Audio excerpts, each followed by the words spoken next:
ये बड़ी खबर आपको बता रहे हैं। कोरोना के मामलों ने एक बार फिर से रफ्तार पकड़ ली है। जिस तरीके से लगातार कोरोना के मामले बढ़ रहे हैं, हरियाणा में कोरोना से अब तक संक्रमितों की मौत का मामला भी सामने आने लगा है। मौतों का सिलसिला भी शुरू हो गया है। सूबे में संक्रमण से कुरुक्षेत्र में 5वीं मौत का मामला सामने आया है और इससे पहले पंचकुला, यमुनानगर, गुरुग्राम और करनाल में एक एक संक्रमित की मौत हो चुकी है। नए मरीजों की संख्या में भी इजाफा हो रहा है। बीते 24 घंटे में 595 नमूनों की जांच में संक्रमण की पुष्टि हुई है और वहीं एक्टिव मरीजों की संख्या अब सूबे में 2126 पहुंच गई है। हरियाणा में कोरोना से मरने वालों की कुल संख्या की अगर बात करें तो 10,719 हो गई है। हरियाणा में सबसे ज्यादा नए केस जो है वो गुरुग्राम से ही सामने आ रहे हैं। 256 नए मामले पिछले 24 घंटे में सामने आए और पंचकुला में 128 मामले जो है वो सामने आए हैं। मॉकड्रिल में कोविड के मद्देनजर आइसोलेटेड कमरे की तैयारी की गई है। ऑक्सीजन की समुचित व्यवस्था की जांच पड़ताल की गई और इसके साथ ही जरूरी दवाइयों को लेकर के भी समुचित व्यवस्था को जांचा और परखा गया। हालांकि कुछ अस्पतालों में कमियां भी मिली हैं, जिन्हें सिविल सर्जनों को जल्द से जल्द दुरुस्त करने के निर्देश दिए गए हैं। तैयारियों में डायल 108 से एम्बुलेंस बुलाकर भी चेक किया गया कि एम्बुलेंस कितने मिनट में पहुंच रही। राजेंद्र दहिया हमारे ब्यूरो चीफ फरीदाबाद से हमारे साथ जुड़ गए हैं अधिक जानकारी के साथ। राजेंद्र, क्या कुछ जानकारी क्षेत्र में किस तरह की व्यवस्था कोरोना को लेकर के की गई? हितेंद्र, बिल्कुल मैं आपको बता दूं, लगातार स्वास्थ्य विभाग इसको लेकर कमर कस रहा है और साफ तौर पर कह सकते हैं कि जिस तरीके से मामले लगातार बढ़ रहे हैं तो कहीं ना कहीं एक चिंता का विषय है। और हम यहाँ फरीदाबाद का जो सिविल अस्पताल है, सबसे बड़ा बादशाह खान, वहां पर हैं। आप देख सकते हैं कि डॉक्टर विनय गुप्ता हैं जो सीएमओ है यहाँ के।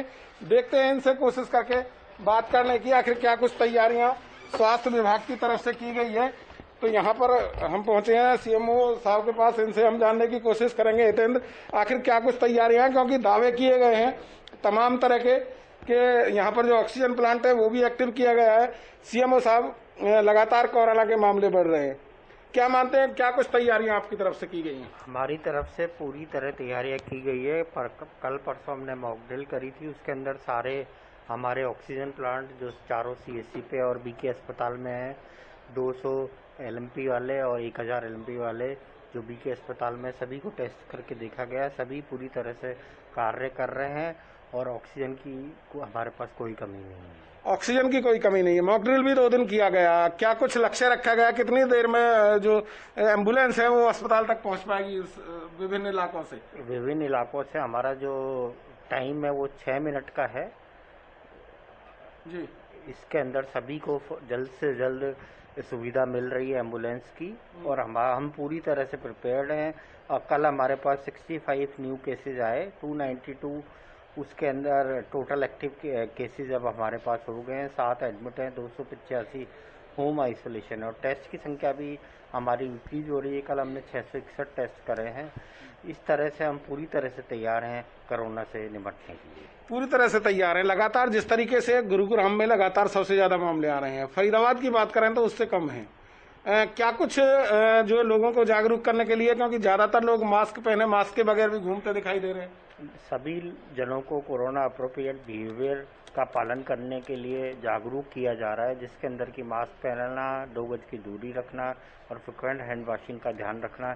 इस पे लोगों को जागरूक किया जा रहा है कि सभी लोग इसका पालन करें और जहां पर 100 या उससे अधिक की गैदरिंग होगी वहां पर सभी को मास्क पहनना अनिवार्य किया गया है। 100 से अधिक की गैदरिंग होगी अस्पताल में, 100 से ज्यादा की गैदरिंग होती है डॉक्टर साहब आपके सिविल अस्पताल में, वहाँ क्या रूल लगाया गया है या उनका इलाज नहीं किया जाएगा, बिना मास्क के अंदर नहीं जाने दिया जाएगा? सभी को जागरूक किया जा रहा है। एट प्रेजेंट हमारे सभी डॉक्टर मास्क लगाकर ओपीडी में बैठ रहे हैं, सभी जगह पे मास्क लगाया हुआ है। लोगों को भी जागरूक करने की कोशिश की जा रही है कि वो अस्पताल आएँ तो मास्क लगाकर आएँ, जिसमें आप लोगों को भी पूरी तरह से सहयोग देना है, लोगों को जागरूक करना है। IC activity most important part है कोरोना को रोकने के लिए। इसके अलावा डॉक्टर साहब बात करें वैक्सीनेशन की, वैक्सीनेशन को लेकर क्या कुछ स्थिति बनी हुई है, क्या वैक्सीन पूरी मात्रा में उपलब्ध है?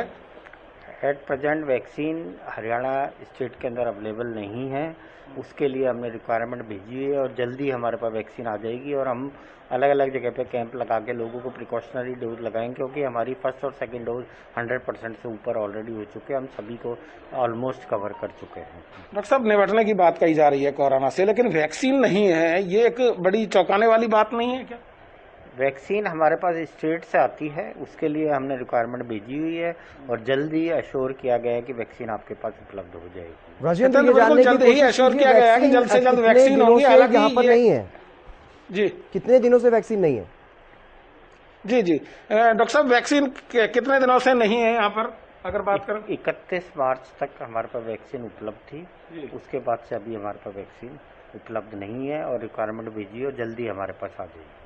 31 मार्च से हितेंद्र जो वैक्सीन नहीं है, लेकिन अब इन्होंने रिक्वायरमेंट भेजी हुई है तभी की, और जल्द ही वैक्सीन उपलब्ध कराने की बात इनकी तरफ से की जा रही है। हालांकि स्वास्थ्य विभाग लगातार जो ऑक्सीजन का प्लांट है वो भी एक्टिव किया गया। डॉक्टर साहब, ऑक्सीजन का जो प्लांट है यहाँ पर और तमाम जो इक्विपमेंट है उनको किस स्थिति में है फिलहाल? वो सभी एक्टिव स्टेज के अंदर है। ऑक्सीजन प्लांट का हमने मॉक ड्रिल कल करके देखा है, सभी प्लांट पूरी तरह से दुरुस्त हैं और इसके अलावा सभी दवाइयाँ, मास्क, सैनिटाइजर हमारे पास प्रचुर मात्रा में उपलब्ध हैं, तो किसी को भी कोई परेशानी नहीं होगी, ऐसा हमारी तरफ से अश्योर किया जा रहा है। डॉक्टर साहब, सबसे बड़ी बात है जो निकल कर आ रही है कि लोग जो मास्क का प्रयोग नहीं कर रहे हैं, इसको लेकर भी क्या कोई टीम बनाई गई है जो लोगों को जागरूक करे या कोई और किसी तरह से उनको इस तरीके से बात करे? अभी तो लोगों को जागरूक किया जा रहा है, आईसी एक्टिविटी करी जा रही है, लोगों को मोटिवेट किया जा रहा है कि वो मास्क लगाएं और इसका पालन धीरे धीरे बढ़ रहा है और लोग मास्क लगाना शुरू कर दिया है। क्या सख्ताई करने की भी जरूरत पड़ सकती है अगर नहीं मानते? यदि लोग नहीं मानेंगे तो आगे यदि कोई गाइडलाइन आती है हमारे पास तो सख्ताई भी की जा सकती है। तो सख्ताई भी की जा सकती है। हितेंद्र, लगातार जो है स्वास्थ्य विभाग तय करने में लगा हुआ है कि ज्यादा कोरोना के पेशेंट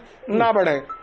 जी हितेंद्र। चलिए, बहुत शुक्रिया राजेंद्र, तमाम जो जानकारी आपने दी। और सबसे बड़ी बात यहाँ पर यह है कि कोरोना की वैक्सीन 31 मार्च के बाद से यहाँ पर नहीं है, तो ऐसे में बड़ी चिंता कहीं ना कहीं ये वैक्सीनेशन को लेकर के कहीं ना कहीं बढ़ती हुई दिखाई दे रही है, क्योंकि अब लगातार कोरोना की रफ्तार जो है वो बढ़ती हुई दिखाई दे रही है प्रदेश भर में।